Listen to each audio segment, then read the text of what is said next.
Hay una fuerza poderosa escondida bajo tierra, donde las placas tectónicas se encuentran y una se desliza debajo de otra. Esto ocurre en los océanos Pacífico e Índico.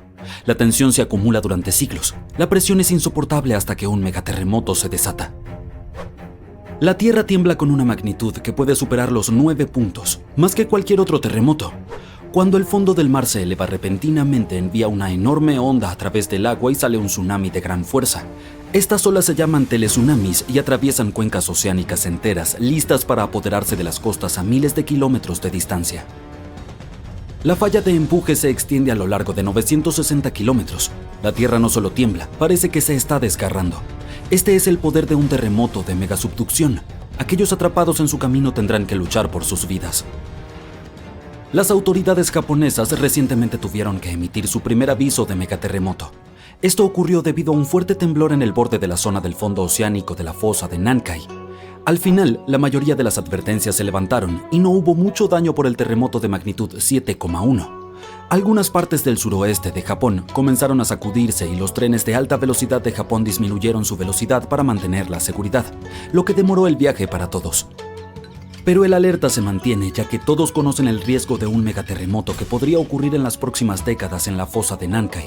La placa tectónica bajo el mar de Filipinas se está deslizando lentamente por debajo de la tierra donde está Japón, moviéndose solo unos pocos centímetros cada año.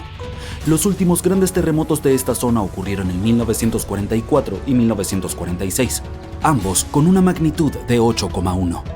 Estos terremotos han causado mucha destrucción en el país. El próximo gran terremoto de subducción de la región, si es que ocurre, podría tener una magnitud de entre 8 y 9. Los científicos todavía no pueden ponerse de acuerdo sobre la probabilidad de que ocurra este megaterremoto, pero podría tener hasta un 80% de certeza. Al otro lado del Pacífico, científicos del Servicio Geológico de los Estados Unidos han estudiado una peligrosa zona a lo largo de la costa oeste estadounidense. Es la zona de subducción de Cascadia y se extiende desde el norte de California hasta la isla de Vancouver, en Canadá. En los últimos 14.200 años, probablemente ha habido al menos 30 grandes terremotos en esta región. Un terremoto importante ocurre cada 500 años en promedio. Pero desde hace mucho tiempo Cascadia ha estado tranquila y eso preocupa a los científicos. Ellos piensan que esto podría deberse a que el área está bloqueada, lo que significa que las placas tectónicas están pegadas y acumulando mucha presión. Con el tiempo, una parte del fondo marino podría romperse de repente y moverse hacia adelante algunos metros. La sacudida duraría solo 5 minutos, pero crearía un poderoso tsunami a medida que el fondo marino se desplaza, lo que duraría 10 horas. Según los expertos, si esto ocurre, será el peor desastre natural en la historia del país. El terreno en algunas colinas del interior podría convertirse en algo parecido a arenas movedizas. Esto provocaría que las laderas se deslicen y se desmoronen, llevándose consigo carreteras y puentes. Alrededor de 620.000 edificios podrían quedar muy dañados o incluso colapsar, incluidos unos 100 hospitales y 2.000 escuelas. Las personas del estado de Washington tendrían que valerse por sí mismas sin ayuda durante 2 semanas, buscando alimentos, agua y refugio por su cuenta. Los científicos están estudiando fenómenos de deslizamiento lento, donde las placas tectónicas se mueven muy despacio durante semanas o meses, liberando algo de energía, pero no lo suficiente como para detener un gran terremoto. Cada vez que la magnitud de un terremoto sube solo un número, la energía que libera es 40 veces mayor. Así que necesitaríamos alrededor de 1 millón de pequeños terremotos cada día durante 500 años seguidos para liberar la misma energía que un enorme terremoto de magnitud 9. Pero estos pequeños sismos podrían ser indicios de que se avecina un terremoto mayor. Para monitorear mejor la falla de Cascadia, los expertos están cartografiando la falla de manera más precisa y añadiendo mejores herramientas de monitoreo en alta mar. Los científicos recibieron más de $10 millones para instalar sensores sísmicos y medidores de presión en el fondo marino, en un cable de fibra óptica frente a la costa de Oregón. La meta es estar preparados para alertar a las personas y poder salvar vidas cuando ocurra el gran terremoto. Un fuerte terremoto de megaempuje ocurrió en esta parte del mundo en 1964. Pasó a la historia como el Gran Terremoto de Alaska y tuvo una magnitud de 9,2. Duró más de 4 minutos y se convirtió en el más poderoso en la historia de los Estados Unidos y América del Norte. El suelo tembló tan intensamente que causó enormes grietas y deslizamientos de tierra. En Anchorage, muchas casas, edificios y carreteras fueron destruidos porque no estaban construidos para soportar un terremoto tan grande. En algunos lugares, el terreno cambió para siempre. Por ejemplo, la costa cerca de Kodiak y la isla Inchbrook se elevó 9 metros. En otras zonas como Girwood y Portage, el suelo se hundió 2 metros. Tuvieron que reconstruir las carreteras a mayor altura para que no fueran inundadas por la marea. Un enorme tsunami de 8 metros arrasó con todo el pueblo de Chenega. Muchas ciudades costeras sufrieron graves daños no solo por el terremoto, sino también por los tsunamis y los incendios que le siguieron. Después del terremoto principal, hubo miles de réplicas más pequeñas durante meses. Un terremoto moderado de magnitud 4,4 sacudió Los Ángeles en agosto de 2024. Una vez que terminó, el Departamento de Bomberos de Los Ángeles revisó la ciudad y no encontró daños mayores ni personas heridas. En la ciudad de Pasadena, que está cerca del epicentro del terremoto, una tubería de agua estalló dentro del ayuntamiento y todos tuvieron que abandonar el edificio. Afortunadamente, no había peligro de tsunami. Lo mejor que podemos hacer para evitar el pánico en tales situaciones es estar preparados. Japón es uno de los lugares de la Tierra donde ocurren más terremotos porque se encuentra en los bordes de 4 placas tectónicas. Alrededor de 1500 de estos terremotos al año son perceptibles.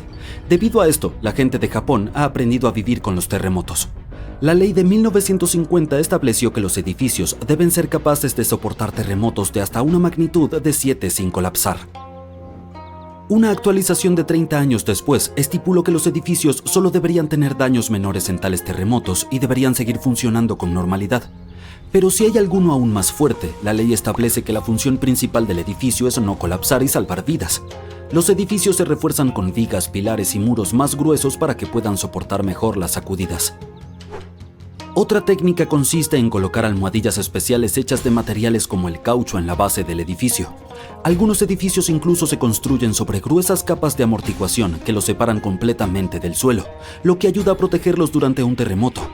Un rascacielos puede balancearse bastante, moviéndose hasta 1,5 metros.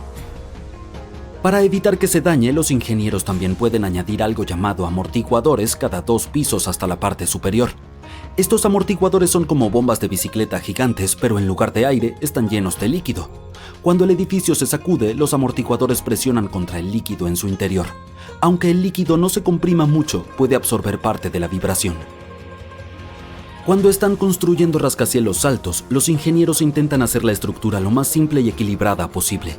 Esto implica que cada piso tenga la misma altura y que las columnas de soporte estén distribuidas uniformemente. Sin embargo, a veces los arquitectos que diseñan rascacielos no quieren hacer estas concesiones porque tienen ideas creativas sobre cómo debería verse el edificio. Entonces deben encontrar soluciones alternativas. Por ejemplo, la Torre Skytree de Tokio, uno de los edificios más altos del mundo, está diseñada con un estilo futurista, pero también incluye características especiales para protegerla de los terremotos.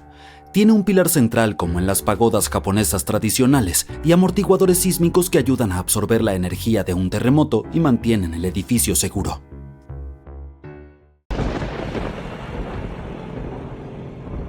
Durante cientos de años, gente de Estados Unidos ha informado haber escuchado unos extraños estallidos fuertes. A estos sonidos misteriosos se les llama cielomotos, y sí, son algo real. Si alguna vez has escuchado un ruido fuerte y distante que no era una tormenta eléctrica o el escape de un motor de auto, ¡felicitaciones! Parece que has experimentado un cielomoto. Se reportan en todo el mundo, desde Estados Unidos hasta la India y Japón, y todavía no sabemos exactamente por qué ocurren. A veces, estos estruendos se producen junto con terremotos. La gente los escuchó durante los terremotos de Nueva Madrid a principios del siglo XIX y los han seguido escuchando hasta enero de 2020. Quienes los han vivido los describen como un ruido precipitante o rodante. El famoso escritor estadounidense James Fenimore Cooper los describió de manera más poética, como el lago hablando a las colinas circundantes, que devuelven los ecos de su voz con respuesta precisa.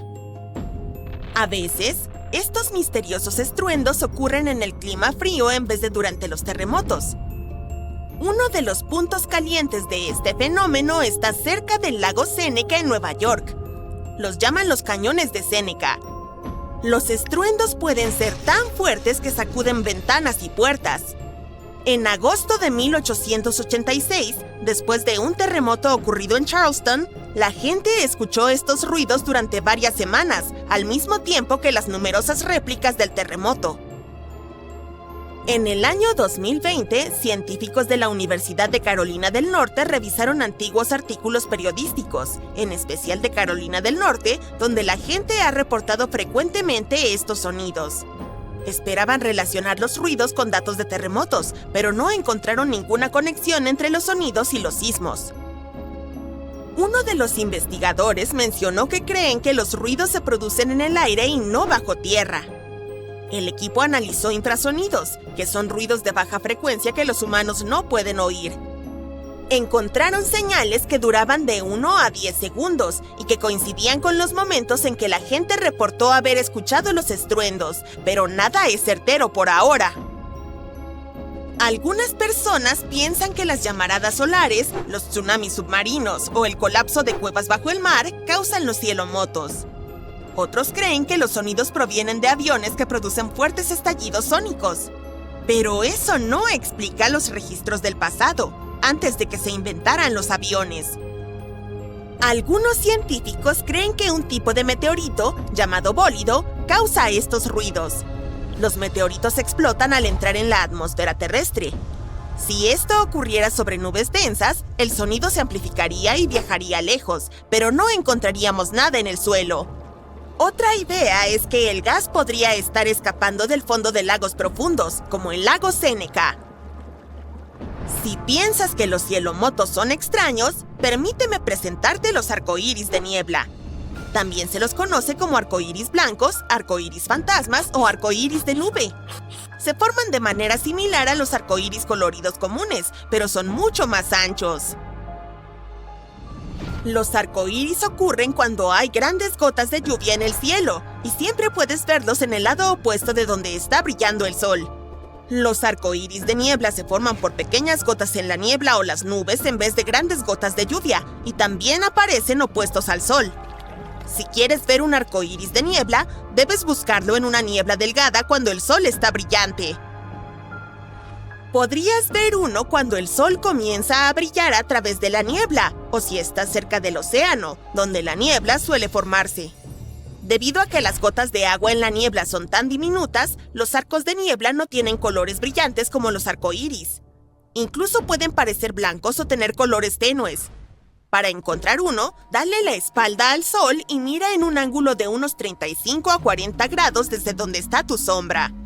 Algunos arcos de niebla son difíciles de ver al principio porque se confunden con la bruma, pero una vez que los encuentras, son fáciles de reconocer.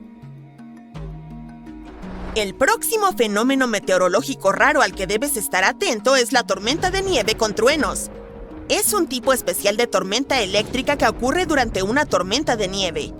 A diferencia de las eléctricas comunes que a menudo ocurren en primavera y verano, la tormenta de nieve con truenos es mucho más rara, porque sucede durante las tormentas invernales más fuertes, como las grandes ventiscas, y al mismo tiempo necesita aire cálido, lo cual no es una combinación frecuente. Entonces, para que se dé una tormenta de nieve, debe haber humedad en el aire, algo de inestabilidad y algo que eleve el aire, como vientos ascendentes. Al igual que en las tormentas normales, pueden aparecer relámpagos cuando escuchas el trueno. Los rayos en una tormenta de nieve generalmente van de nube a nube en lugar de golpear el suelo, y el trueno suena diferente también. Se asemeja más a un murmullo bajo que a un estallido fuerte, ya que la nieve amortigua el sonido. Es menos probable que te alcance, pero aún así es importante permanecer dentro cuando escuches truenos para estar a salvo. Amantes de las auroras boreales, esto es para ustedes. Los científicos notaron un nuevo tipo de resplandor en el cielo que parecía una raya púrpura. Lo apodaron Steve como una broma, pero más tarde le dieron un nombre más científico. Mejora de velocidad de emisión térmica fuerte, abreviado como Steve en inglés. Steve es en realidad una corriente rápida de gas supercaliente que siempre se desplaza hacia el oeste y solo aparece antes de la medianoche. Los científicos se preguntaban si podría ocurrir algo como Steve después de la medianoche, pero moviéndose en la dirección opuesta. Y ahora, creen haber encontrado un anti-Steve porque analizaron datos de una estación de investigación de Noruega. En diciembre de 2021, tomaron una foto de una brillante franja púrpura que se extendía 1000 kilómetros por el cielo y apareció después de medianoche. Los satélites de la Agencia Espacial Europea también midieron las condiciones en esta parte del cielo y descubrieron que los iones se movían hacia el este. El gemelo nocturno de Steve aún no había sido nombrado oficialmente, pero sería genial si se llamara Sam, que es la abreviatura de Steve After Midnight, o Steve después de la medianoche. Si alguna vez has visto nieve que caía del cielo en un día soleado sin una sola nube, debe haber sido polvo de diamante. Es un fenómeno meteorológico especial en el que millones de diminutos cristales de hielo se forman cerca del suelo. Estos cristales de hielo flotan en el aire, tal como el polvo flota en tu casa. Cuando la luz del sol incide en estos cristales, brillan como diamantes. A diferencia de la nieve común, el polvo de diamante puede caer de un cielo despejado, por lo que a veces lo llaman precipitación de cielo claro. Ocurre debido a una inversión térmica. Normalmente, el aire se enfría a medida que asciendes desde el suelo, pero en una inversión térmica, el aire frío permanece cerca del suelo y el aire más cálido se sitúa encima. El aire cálido tiene más vapor de agua, y cuando se mezcla con el aire frío cercano al suelo, se convierte directamente en cristales de hielo y nace el polvo de diamante. Para que esto ocurra, el aire cerca del suelo debe estar muy frío, muy por debajo del punto de congelación. El polvo de diamante puede caer durante días, pero es tan ligero que generalmente no se acumula en el suelo como la nieve normal. Un agujero de Virga, también conocido como nube perforada, es el siguiente en nuestra lista. Este gran hueco circular u ovalado a veces aparece en ciertas nubes. Estos tipos de nubes flotan altas en el cielo y a menudo están compuestas de diminutas gotas de agua que están más frías que la temperatura de congelación, pero aún no se han congelado. Estas gotas de agua especiales se llaman sobreenfriadas y necesitan una razón para congelarse, y los cristales de hielo les proporcionan esa razón. Cuando un avión vuela a través de la nube, puede llevar esos cristales de hielo hacia adentro. Una vez que los cristales de hielo están allí, las gotas de agua sobreenfriadas se congelan rápidamente, se agrandan y empiezan a caer de la nube. Esto crea un agujero en la nube y, a medida que más gotas cercanas se congelan, el agujero se agranda y se extiende hacia afuera. Cualquier tornado da miedo, pero un tornado de fuego lleva el horror al máximo. Estos fenómenos son torres giratorias de llamas y cenizas que se forman cuando hay calor extremo, vientos fuertes y terreno irregular. El intenso calor del fuego provoca que el aire caliente suba rápidamente. El aire más fresco de los lados se apura a reemplazarlo y crea vientos fuertes. Cuando los vientos de diferentes direcciones se encuentran, hacen que el fuego gire como un tornado. Esto se intensifica y puede incluso crear su propio clima. Absorbe llamas, ceniza, tierra y cualquier cosa que haya en su camino. Los vientos pueden alcanzar velocidades de más de 225 kilómetros por hora, y estos tornados de fuego pueden llegar a durar más de 20 minutos. Mira, esta es la corteza de nuestro planeta, su capa más externa y delgada. Y aquí está el manto, es mucho más grueso. Y este es el núcleo. ¡Espera! ¿Qué está pasando aquí? ¡Oh, no! ¡El núcleo está filtrándose directamente en el manto! ¡Rápido! ¡Tenemos que detener la fuga! ¿Qué quieres decir con ha estado sucediendo por milenios? El núcleo de la Tierra es en realidad algo muy intrigante. Sus propiedades únicas van desde albergar una esfera de metal misteriosa hasta ser casi tan caliente como la superficie del Sol.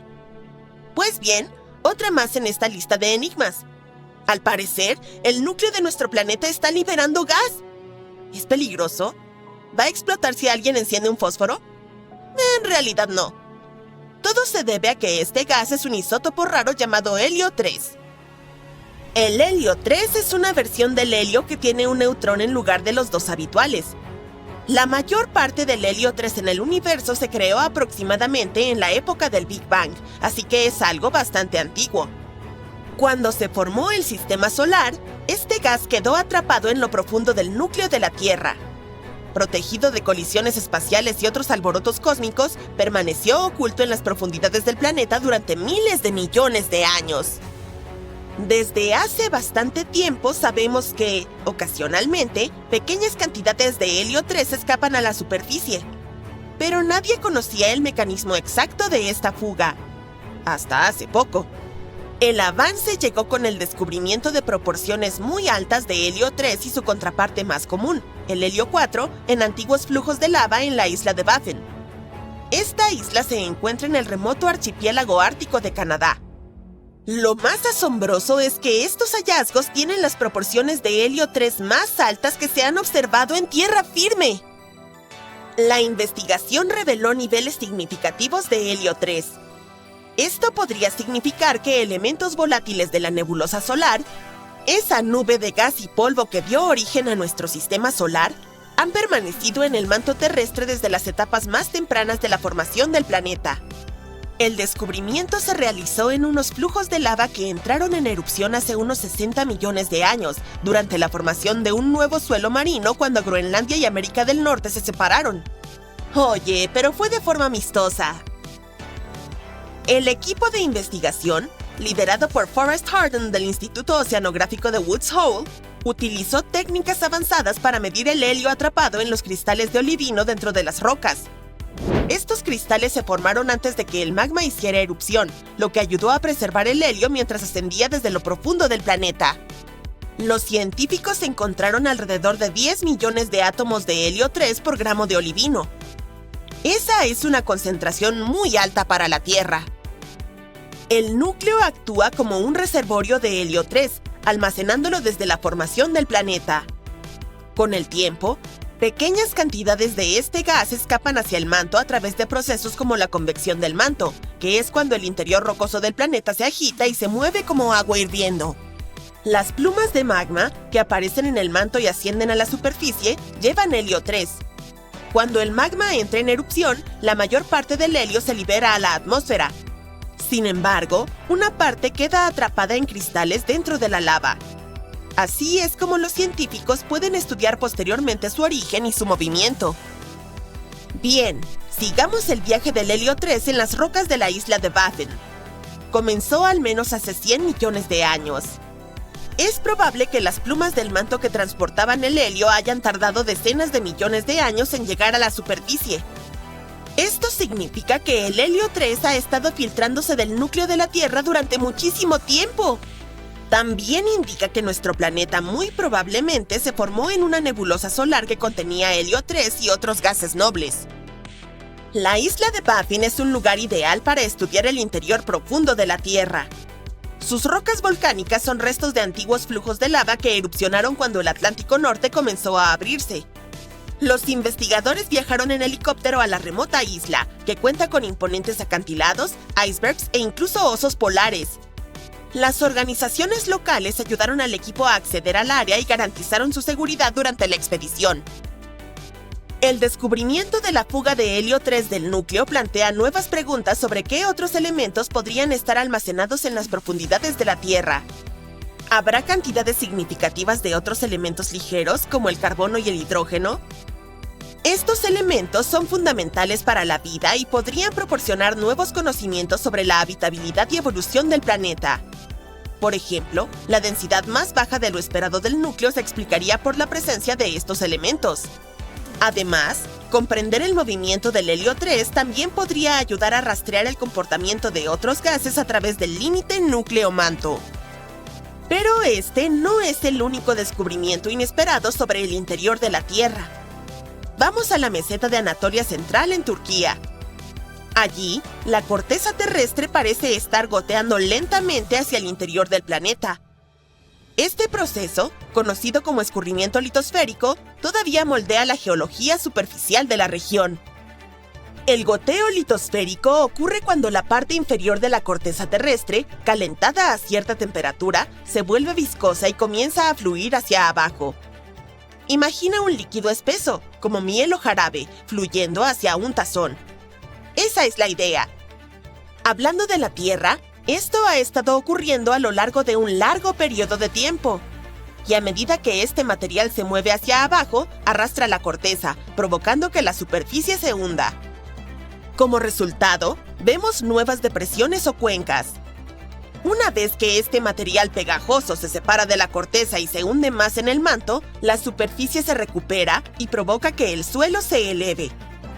Este ciclo de hundimiento y elevación es lo que crea el paisaje cambiante en regiones como la cuenca de Konya en la meseta de Anatolia Central.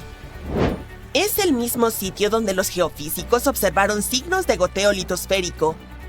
El equipo de investigación, liderado por Julia Anderson de la Universidad de Toronto, primero notó patrones extraños en los datos satelitales, incluyendo una característica circular en la región donde el terreno estaba hundiéndose.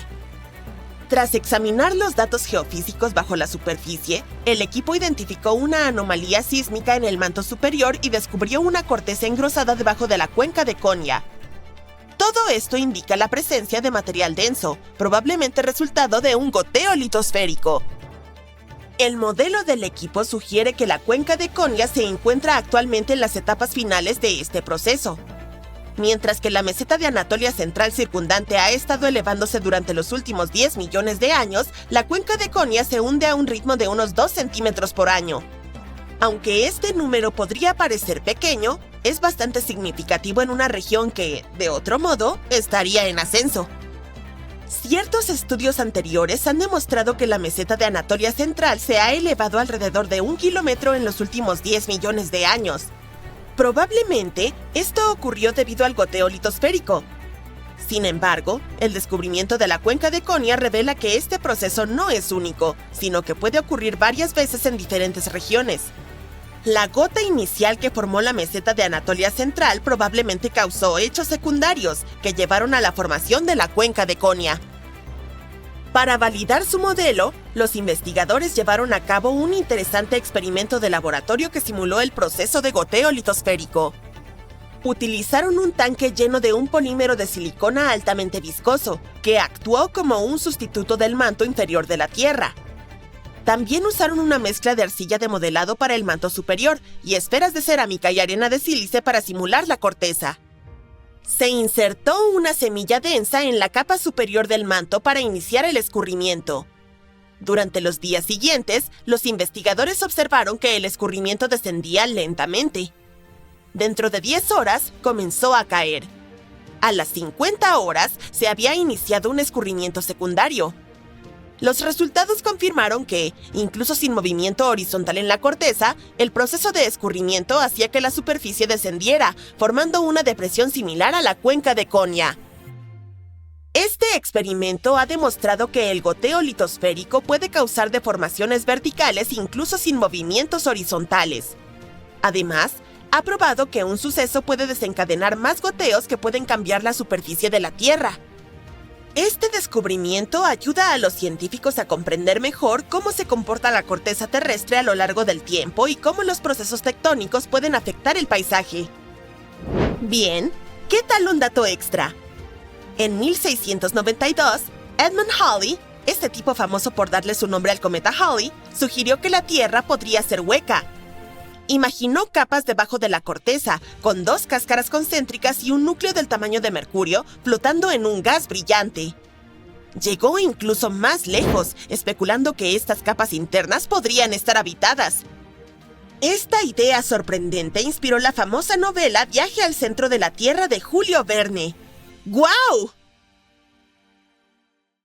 El 26 de enero de 1700, uno de los mayores terremotos de la historia sacudió la costa oeste de los Estados Unidos. Tuvo una magnitud de 9, lo que lo coloca entre los 10 terremotos más poderosos que se han registrado. Este terremoto desencadenó un gran tsunami y cambió la línea costera desde el sur de la Columbia Británica hasta el norte de California para siempre. En aquel entonces, la zona no estaba muy poblada.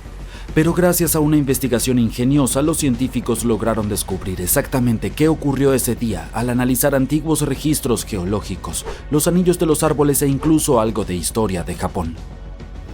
El mismo día del terremoto, un tsunami inmenso también golpeó la costa este de Japón.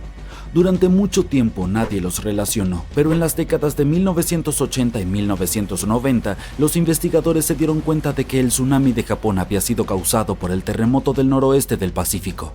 También pudieron identificar el día exacto, el 26 de enero de 1700. Incluso encontraron árboles antiguos en la costa de Washington que habían perecido en el invierno de 1700, lo cual coincidía perfectamente con el momento del terremoto. El sismo se originó en la zona de subducción de Cascadia, una falla donde la placa de Juan de Fuca se desliza por debajo de la placa norteamericana. Esta falla se extiende unos 1.120 kilómetros desde el norte de la isla de Vancouver en la Columbia Británica hasta el Cabo Mendocino en California. La presión de las placas en movimiento se acumula con el tiempo, y a la larga otro devastador terremoto azotará la misma región. Es solo cuestión de tiempo.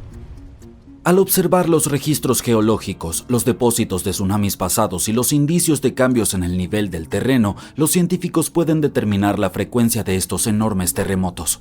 Los planificadores de emergencias se han estado preparando para el llamado Gran Terremoto. Los científicos creen que los terremotos de la zona de subducción de Cascadia ocurren cada 200 a 1000 años, y dado que el último importante fue hace más de 300 años, el noroeste del Pacífico está definitivamente en espera de otro. Cuando ocurra, se espera que el terremoto sea tan grande como el de 1700, pero esta vez afectará a alrededor de 15 millones de personas.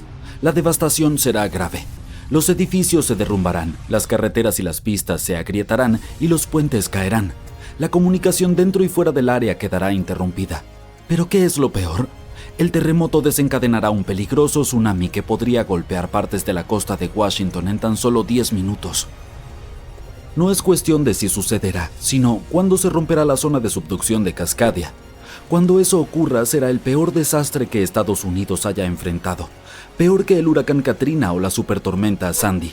Afectará una enorme área que se extiende desde el sur de Columbia Británica hasta Oregón y el norte de California. Eso significa que millones y millones de personas se verán afectadas. Se considera a Fairchild como un área de respaldo para manejar las consecuencias del terremoto, y el aeropuerto internacional del condado de Grant en Moses Lake es la principal. Para aquellos que sobrevivan al sismo y al tsunami iniciales, las secuelas podrían ser igualmente desastrosas. Seguirán réplicas y el transporte será un caos. Las carreteras estarán dañadas o completamente bloqueadas, los aeropuertos cerrarán y la mayoría de las rutas principales como la Interestatal 5 tendrán los puentes destruidos. Esto significa que los suministros de alimentos y agua se interrumpirán y será muy difícil que la ayuda llegue o que las personas puedan escapar. Lo más probable es que también se dañen los gasoductos y su reparación podría tardar desde unos pocos días tierra adentro hasta semanas o incluso meses a lo largo de la costa. Los cortes de energía serán generalizados en un radio de 160 kilómetros de la costa en todo el noroeste del Pacífico y el suministro de agua podría estar interrumpido entre 3 y 7 meses. Incluso las telecomunicaciones estarán cortadas de 2 a 3 meses en el noroeste del Pacífico, Alaska y partes de Asia Oriental. La buena noticia para el este de Washington es que evitará en su mayoría lo peor, gracias a las barreras naturales que hay entre los lados oeste y el este del estado. El tsunami podría golpear el desfiladero del río Columbia, pero perderá energía rápidamente debido a un banco de arena que hay bajo el río. Las montañas cascadas absorberán gran parte del impacto del terremoto, por lo que el lado este no lo sentirá con tanta intensidad. Y dado que el este de Washington no será golpeado tan fuerte, les corresponderá a ellos manejar las secuelas del sismo. Esto implica ayudar al oeste de Washington, acoger a los refugiados de las zonas que fueron arrasadas y entregar suministros a donde sean necesarios. Los científicos han estudiado otros grandes terremotos de magnitudes de entre 8 y 9, como los de Chile de 1960, Alaska en 1964, Sumatra en 2004 y Japón en 2011. Este tipo de sismos puede sacudir el suelo durante un periodo que varía de 6 a 10 minutos, y eso es mucho tiempo para que la Tierra esté temblando. Estos sismos son extremadamente intensos porque ocurren cerca de la superficie terrestre, por lo que no es solo un movimiento rápido, sino uno prolongado y fuerte que puede causar mucho daño. Si el terremoto y el tsunami de Cascadia ocurrieran mañana, unas 14,000 personas podrían perder la vida y más de 100,000 podrían resultar heridas. El costo económico en Washington, Oregón y California podría superar los $70,000 millones. Para poner esto en perspectiva, podemos comparar estas cifras con otros terremotos importantes. En el terremoto de Chile de 1960, unas 1,600 personas perdieron la vida. El terremoto de Alaska de 1964 dio como resultado unas 140 vidas perdidas. El terremoto y tsunami de Sumatra de 2004 cobró la vida de unas 280,000 personas. Y el terremoto y el tsunami de Japón de 2011 causaron más de 20,000 víctimas. Las autoridades están al tanto de los peligros de la falla de Cascadia, pero incluso con toda la planificación, nadie puede decir con certeza qué se necesitará cuando ocurra el gran terremoto. Justo después del terremoto y el tsunami, las áreas fuera de la zona inmediata del desastre no podrán ayudar mucho porque las carreteras y los aeropuertos estarán destruidos y los recursos serán limitados. ¿Cómo podemos enfrentar este tipo de desastre y sus efectos? Aún no tenemos todas las respuestas. Enfoquémonos en la zona de subducción de Cascadia. Es una enorme línea de falla que se extiende aproximadamente 1,000 kilómetros desde la isla de Vancouver hasta el Cabo Mendocino en California y está ubicada a unos 150 kilómetros de la costa. Es como si una placa tectónica se estuviera deslizando lentamente bajo otra. Cuando las placas están cerca de la superficie, a unos 30 kilómetros de profundidad o menos, se atascan debido a la fricción, como si empujaras dos piedras juntas. Con el tiempo esto crea mucha presión. Cuando la presión finalmente se vuelve excesiva, las placas se deslizan, provocando un terremoto. Esto se llama terremoto de megadeslizamiento y puede ser enorme. Debajo del área donde las placas están atascadas hay una zona donde las placas se mueven muy lentamente, solo unos pocos centímetros cada varios meses. Este lento movimiento ayuda a liberar algo de presión, pero también acumula más presión en las partes de la falla que aún están atascadas. Esto significa que con el tiempo aumenta la probabilidad de que ocurra un gran temblor. Estos sismos tan potentes, llamados terremotos de gran zona de subducción, pueden superar la magnitud de 8,5. Los megaterremotos son los más grandes que ocurren. Pueden superar una magnitud de 9, lo cual es extremadamente poderoso. Para ponerlo en perspectiva, un terremoto de magnitud 9 libera 1,000 veces más energía que uno de 7 y 1,000,000 de veces más energía que uno de 5. Estos terremotos ocurren cuando se acumula mucha presión en una parte de la falla que está bloqueada, lo que significa que las placas no pueden moverse una respecto a la otra. Cuando esa presión se vuelve demasiado alta, la falla se rompe y libera toda esa energía acumulada en un único temblor. La zona de subducción de Cascadia es extremadamente larga, por eso si llegara a romperse de una vez podría generar un enorme terremoto. Los científicos han estudiado esta región y han encontrado que aproximadamente a 30 kilómetros bajo la superficie la falla está bloqueada. Las placas allí no se deslizan una sobre la otra, pero más profundamente las placas comienzan a deslizarse con más suavidad, lo que causa menos fricción. Esto es importante porque nos indica cuánta tensión se está acumulando en esa zona bloqueada y cómo eventualmente podría desencadenar un gran terremoto. El terremoto más fuerte jamás registrado al este del río Mississippi, que ocurrió hace más de 200 años, nunca ha terminado, según algunos científicos. La mayoría de los terremotos son de segundos a minutos, y el récord oficial hasta ahora es uno silencioso ocurrido en Sumatra que duró 32 años. Este fenómeno de deslizamiento lento desencadenó un gran terremoto y un tsunami. Así que, si es cierto que el terremoto de Nueva Madrid todavía está enviando réplicas, tendremos un nuevo nombre en la cima de esta triste lista. El terremoto comenzó en diciembre de 1811, con un poderoso sismo en una parte poco poblada del noreste de Arkansas. El temblor se sintió casi a 1,600 kilómetros de distancia en la Casa Blanca, y las campanas de las torres sonaban en Boston, y también más lejos. Incluso hizo que el poderoso Mississippi fluyera hacia atrás por unos minutos sobre nuevas cascadas formadas por el desplazamiento del suelo. El pueblo de Nueva Madrid, Missouri, desapareció por completo en la catástrofe. La tierra no se mantuvo quieta hasta finales de enero del año siguiente, cuando la situación se volvió grave de nuevo. Un terremoto muy fuerte golpeó esta vez cerca de la confluencia del río Ohio y el río Mississippi, justo en el talón de Missouri. Los geólogos creen que fue una ruptura en la falla de Nueva Madrid, lo que aumentó aún más la tensión en la cercana falla de Reelfoot. Justo cuando parecía que no podía empeorar, pasaron otras 2 semanas de temblores y la falla de Reelfoot se rompió profundamente bajo Nueva Madrid. En Tennessee, aproximadamente a 24 kilómetros al sur de Nueva Madrid, el levantamiento del suelo creó el lago Reelfoot. Los vapores navegaban por el río, con miles de árboles flotando y hectáreas de bosque destrozados por el terremoto. En San Luis, Missouri, que se encuentra a 257 kilómetros de distancia, los edificios sufrieron graves daños y las chimeneas cayeron en Cincinnati, Ohio, a 645 kilómetros de distancia. Hasta en Montreal, Canadá, a más de 1,600 kilómetros, algunas personas sintieron temblar la tierra. Los sismólogos han registrado alrededor de 200 pequeños terremotos en la zona sísmica de Nueva Madrid cada año desde 1974.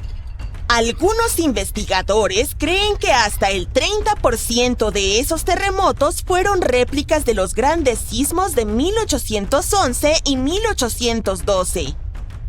En partes de Estados Unidos, donde no hay mucha actividad tectónica, estas réplicas podrían continuar retumbando durante años, tal vez incluso siglos, después de los grandes terremotos. Las réplicas son la manera en que la Tierra libera todo ese estrés acumulado durante el terremoto principal.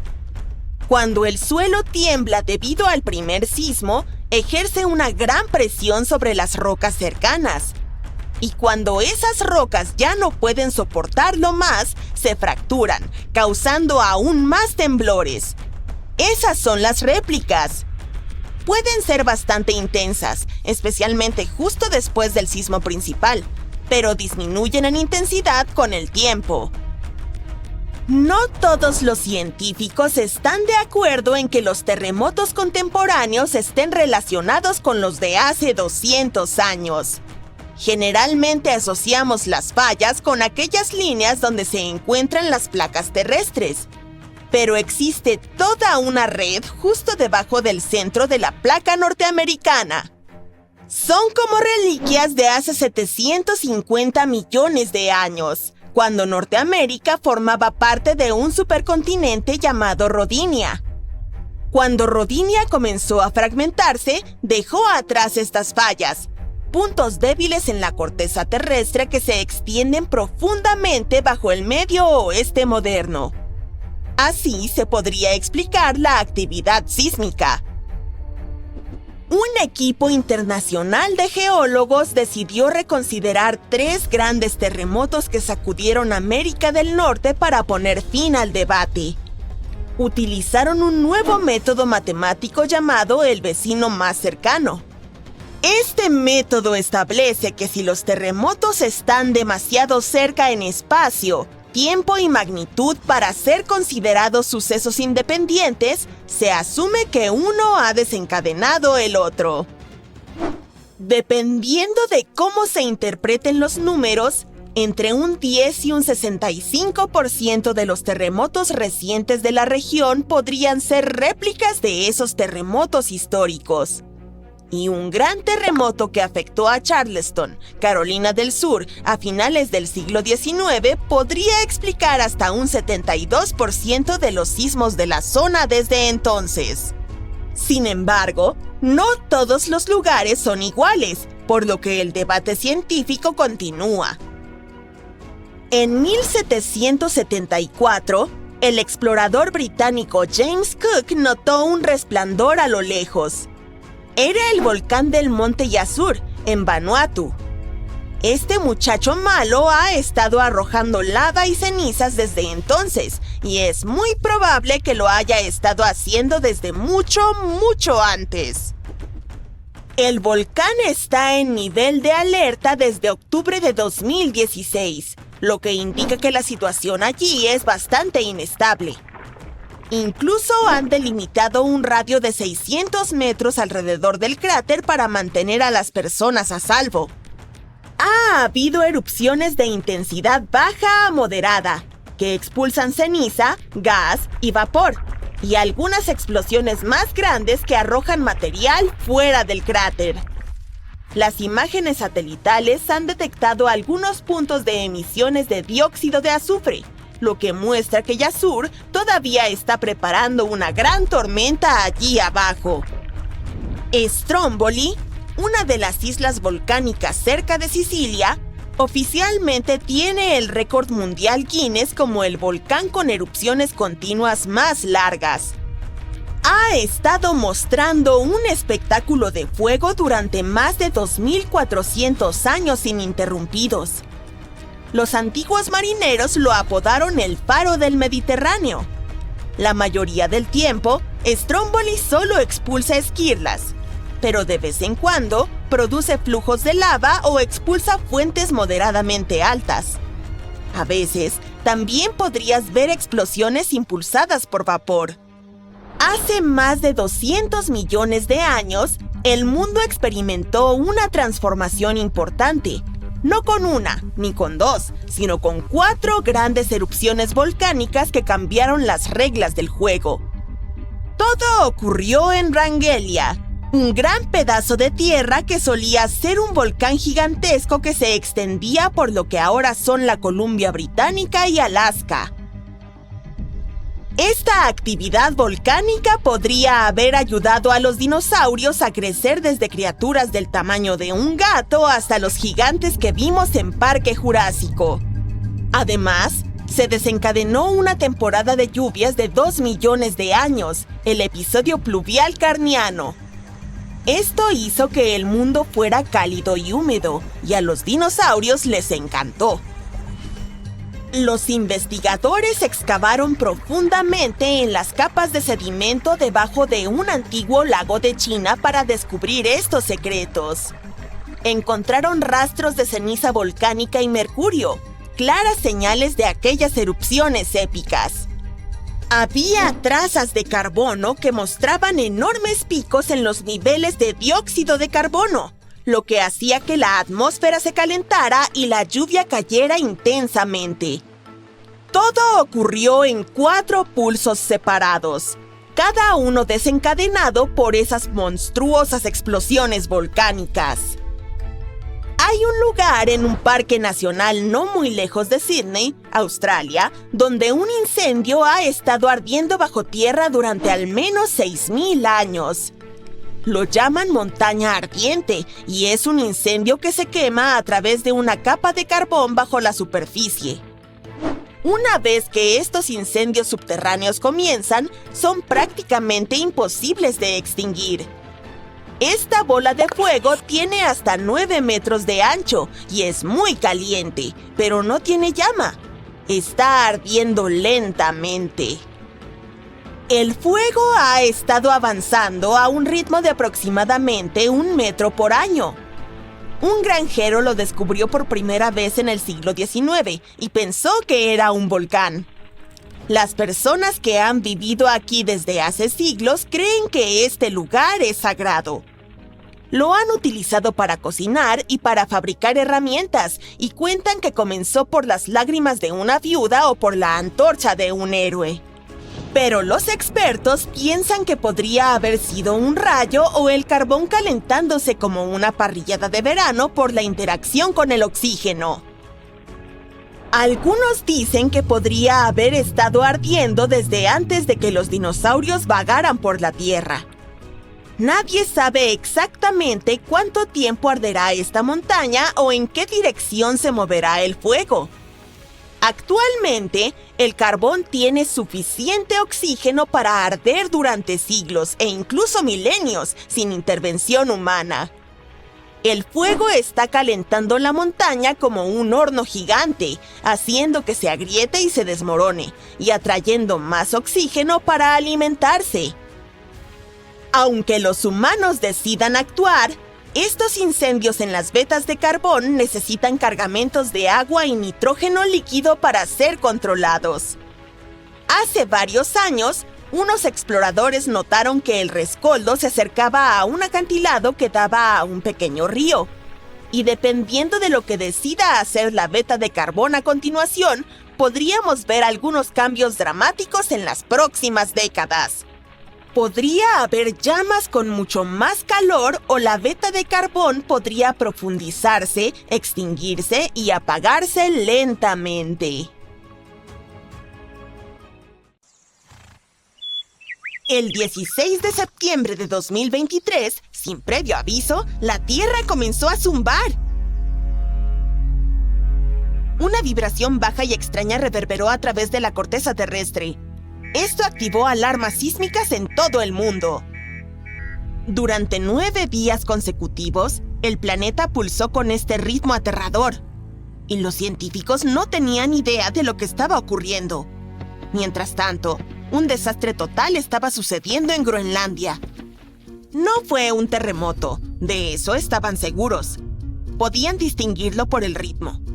Como todos vivimos sobre grandes placas tectónicas, estas se mueven constantemente y se deslizan sobre el magma como los icebergs en el agua. A veces, al moverse, pueden rozarse, chocar o romperse.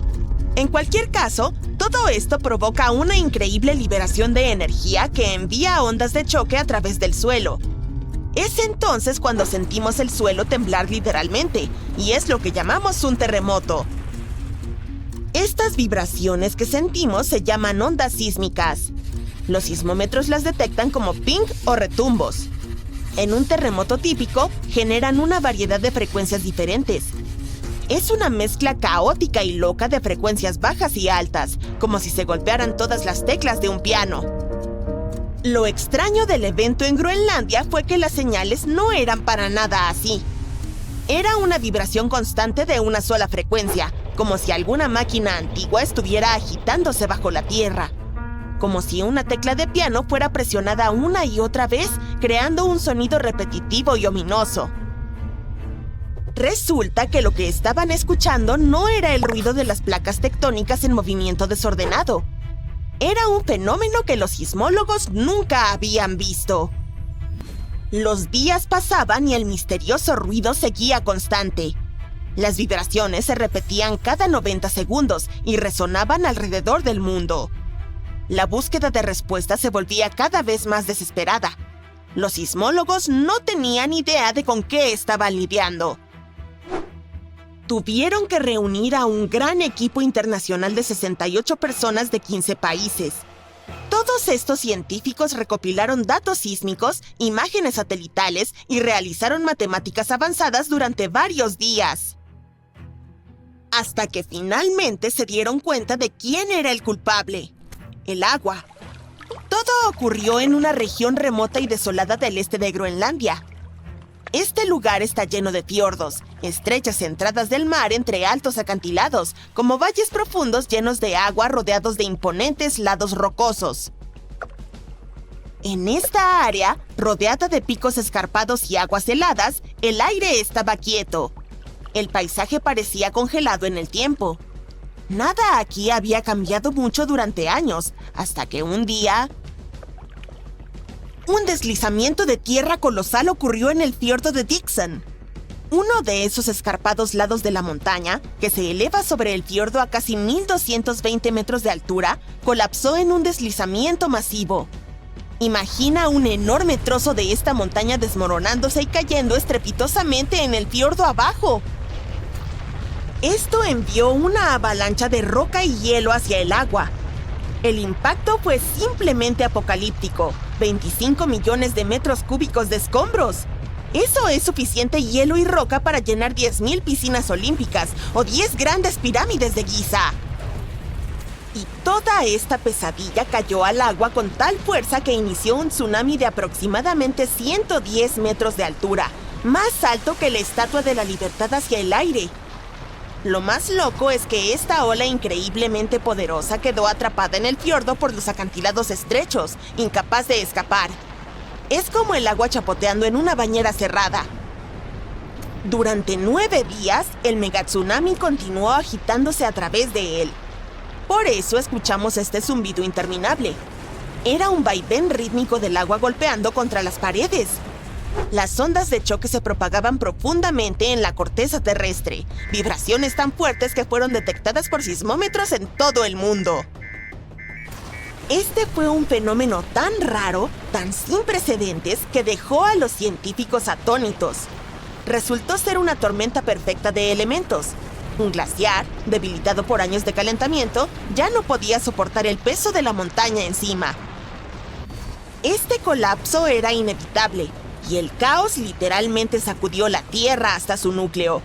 Y la gente suele frecuentar esta área, con cruceros que pasan cerca, así que somos afortunados de que no se perdieran vidas en el desastre.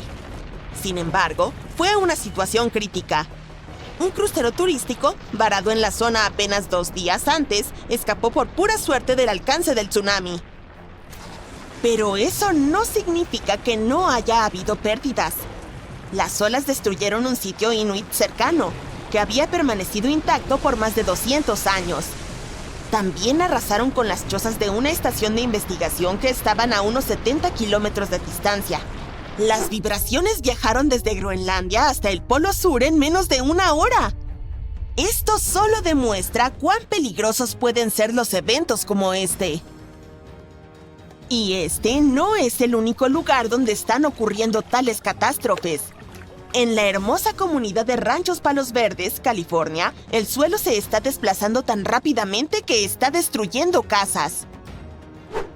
La tierra allí siempre ha sido algo inestable. Tiene una geología única. Está construida sobre un suelo blando y rico en arcilla y se asienta sobre una falla geológica, lo que la hace propensa a deslizamientos de tierra. Esto significa que esta tierra es propensa a cambios naturales lentos a lo largo de muchos años, incluso cuando no hay un clima extremo. Ha sido así durante décadas, pero generalmente es lento y bastante manejable, alrededor de 0,3 metros por año. Imagina un árbol con el que jugabas de niño moviéndose 6 metros hacia la izquierda a medida que creces. Durante décadas, los residentes se adaptaron. Construyeron sus hogares sobre vigas ajustables. Esto ayudó a que las casas se movieran con la tierra. Y esa estrategia funcionó bien. Hasta ahora. Últimamente, las cosas han empeorado mucho en la comunidad. Ahora la tierra se está moviendo 0,3 metros en una sola semana. Sería como si el mismo árbol se hubiese movido casi 293 metros desde que eras niño. Los últimos 2 años también ha habido fuertes lluvias y el clima ha estado empeorando. Esto aumentó el contenido de agua en el suelo. La tierra se volvió más pesada y más propensa a movimientos rápidos. Ahora, este lugar que una vez fue un idílico escape junto al mar, se ha convertido en una zona de desastre. Han aparecido grietas en armarios, jardines y caminos que se han vuelto más grandes con cada día que pasa. Las calles, que antes eran lisas, ahora están curvadas y torcidas, lo que ha convertido las carreteras en un loco parque temático. Las casas que solían mantenerse firmes están siendo arrancadas de sus cimientos, algunas de ellas partidas por la mitad. Una de las casas tenía la puerta principal a casi 2,5 metros sobre el suelo. Barrios enteros han quedado sumidos en el caos. Las empresas de servicios públicos tuvieron que cortar el gas y la electricidad indefinidamente para prevenir posibles desastres. El área más afectada es el barrio costero de Portuguese Bend, donde los residentes están viviendo al límite, literalmente. Siempre tuvo increíbles vistas al océano y frescas brisas marinas, con caballos y pavos reales todavía recorriendo las calles arboladas. Pero ahora es como si hubiera ocurrido un terremoto, solo que esta vez la tierra no se detiene. Para muchos, este lugar se siente como el paraíso, si tan solo la tierra dejara de moverse bajo sus pies. Sin embargo, los lugareños no se rinden. Algunos han tenido que irse, pero muchos están decididos a quedarse y luchar, a pesar de la destrucción. Aún así, tienen que invertir cientos de miles de dólares para salvar sus propiedades. La gente ha instalado generadores para mantener las luces encendidas y ha montado sistemas de alcantarillado y bombas para drenar el agua subterránea que causa los deslizamientos de tierra. Algunos dicen que la única forma de que estos vecindarios sobrevivan podría ser desconectarse por completo de la red eléctrica, instalar paredes de energía para almacenar energía y cosas por el estilo. La gente está haciendo todo lo posible para operar el sistema de alcantarillado con generadores. Esperan poder eliminar esta agua en el suelo que está causando estos deslizamientos de tierra infernales en primer lugar. Están decididos a luchar, pero necesitarán ayuda y apoyo del gobierno para enfrentar este desastre. Los deslizamientos de tierra son más comunes en Estados Unidos de lo que muchos podrían pensar. Y nuevos mapas y datos muestran que muchas personas en el país podrían estar en peligro. Científicos lograron crear el primer mapa muy detallado e interesante que muestra dónde podrían ocurrir estos deslizamientos, condado por condado. Está basado en mucha información y en la historia de 1 millón de deslizamientos anteriores. Se dice que casi el 44% de los Estados Unidos está en riesgo de experimentar actividad de deslizamientos de tierra, lo que podría provocar catástrofes increíbles en ciertas áreas. Afortunadamente, ahora tanto los residentes como los ingenieros pueden tener esto en cuenta. Pero todo esto muestra lo vulnerables que somos a los desastres naturales y la importancia de mantenernos siempre alerta. Si caminas a través de este pequeño umbral de piedra en Hierápolis, Turquía, podrías no volver con vida. En la antigüedad, la gente creía que era una especie de portal al inframundo. Los romanos entraban llevando toros perfectamente sanos, pero después de unos minutos observaban cómo estos animales colapsaban, como si fueran golpeados por una fuerza misteriosa. Pero lo que es aún más extraño es que no les pasaba nada a las personas. Podían entrar y salir sin problema. Ahora, estudios recientes podrían tener una respuesta para estos sucesos misteriosos, y todo tiene que ver con la estatura de las personas. La puerta, conocida como Plutonio, nombrada así por Plutón, el dios del inframundo, es una entrada de piedra que conduce a una pequeña cueva de 3 metros cuadrados. Pero el verdadero peligro es lo que ocurre debajo de ella. Hierápolis se encuentra en una zona geológica superactiva y hay una gran grieta bajo la ciudad que emite constantemente dióxido de carbono volcánico, el cual se eleva en forma de neblina visible. Durante el día, el sol disipa el gas. Por la noche, el gas forma una especie de lago de dióxido de carbono en el resguardado suelo de la arena. Al amanecer, debes salir de ahí antes de que sea demasiado tarde. Todo este lugar puede volverse particularmente peligroso para la vida justo antes de que salga el sol, cuando la concentración de dióxido de carbono a unos 40 centímetros sobre el suelo de la arena alcanza el 35%. Eso significa que aves, toros e incluso humanos pueden asfixiarse y fallecer en solo un par de minutos. Pero hay una razón científica que explica cómo los romanos podían salir de allí ilesos. La concentración de dióxido de carbono disminuye rápidamente con la altura. Así que los animales perecían mientras que sus cuidadores, al ser más altos y estar de pie, podían salir caminando y respirar con seguridad.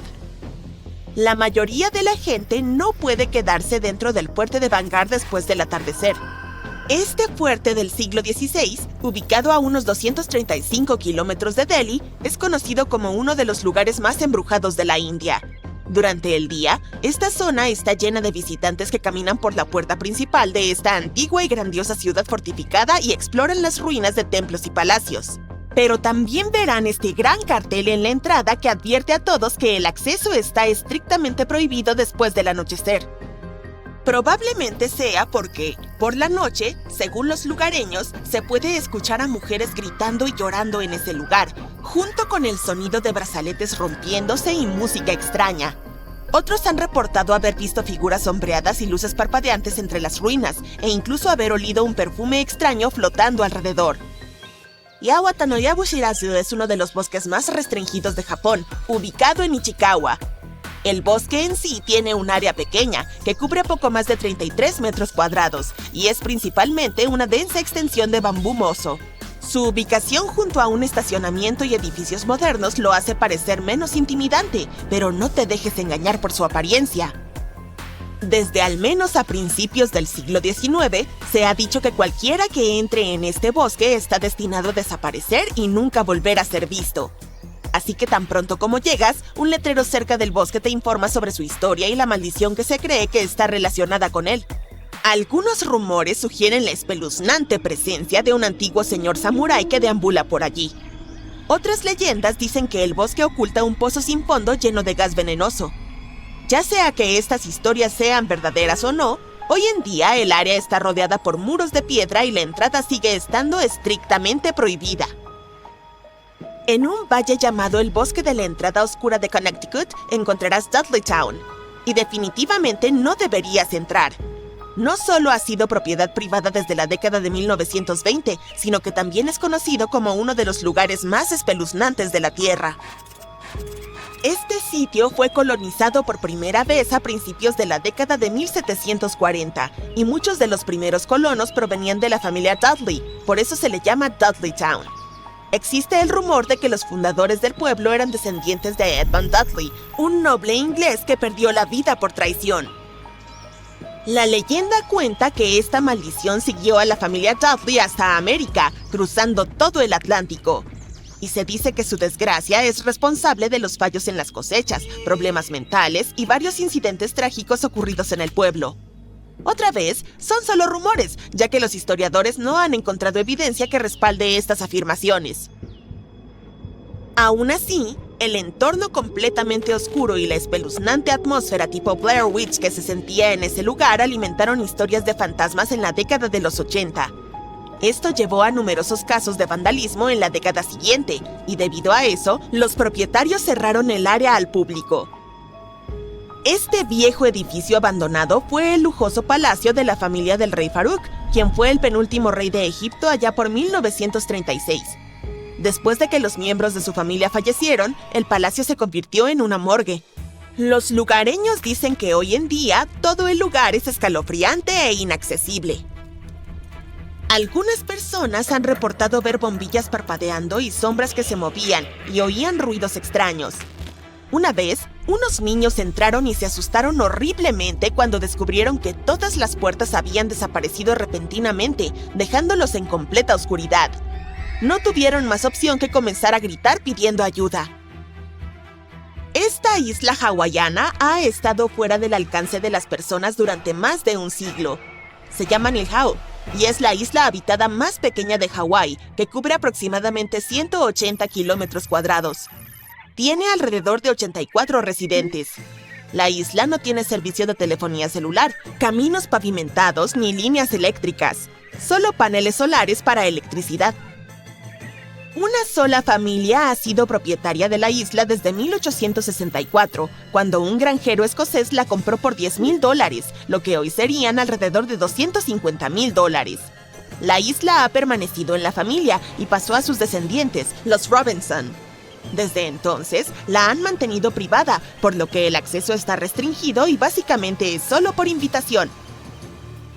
Los túneles de Elchtal son una red de aproximadamente 2,000 enigmáticos pasadizos subterráneos que se encuentran en Europa Central, especialmente en Austria y Baviera. Estos túneles suelen ser estrechos, a menudo con el ancho suficiente como para que pase una persona a la vez, y se cree que datan de la Edad Media, al menos del siglo XII. Lo que realmente desconcierta sobre estos túneles es su propósito. A pesar de mucha investigación, nadie sabe realmente por qué fueron construidos. Existe la teoría de que se usaban para almacenamiento, pero dado que muchos de ellos están por debajo del nivel del agua y ocasionalmente se inundan, eso no parece muy práctico. Estos túneles tienen secciones muy estrechas, casi claustrofóbicas, y caídas repentinas, así que tampoco sirven demasiado como rutas de escape, escondites, ni como sitios con propósitos espirituales. Para hacer las cosas aún más misteriosas, hay una completa ausencia de artefactos, lo que dificulta aún más a los investigadores averiguar para qué eran realmente estos túneles. Desde 2019, las personas aventureras pueden ser arrestadas si intentan escalar esta roca. Uluru, también conocido como Ayers Rock, está prohibido porque ahora se considera un sitio sagrado para las comunidades del lugar. Pero el hecho de que también sea muy peligroso probablemente jugó un papel importante en la decisión de cerrarlo a los visitantes. Esta roca tiene una altura de 348 metros, lo mismo que un edificio de 80 pisos. La subida a la cima puede ser muy resbaladiza, y las altas temperaturas, que pueden alcanzar los 47 grados en verano, han llevado a que algunos fallezcan por deshidratación y problemas relacionados con el calor. Algo aún más espeluznante ocurre en la cima de la roca justo después de las tormentas. Cuando llueve, pequeños crustáceos parecidos a renacuajos conocidos como camarones escudos eclosionan en charcas temporales y piscinas naturales en la cima del Uluru.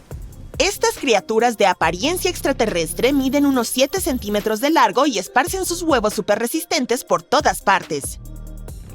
Cuando llega suficiente lluvia de verano, eclosionan y se desatan, alimentándose de microorganismos y bacterias en el agua.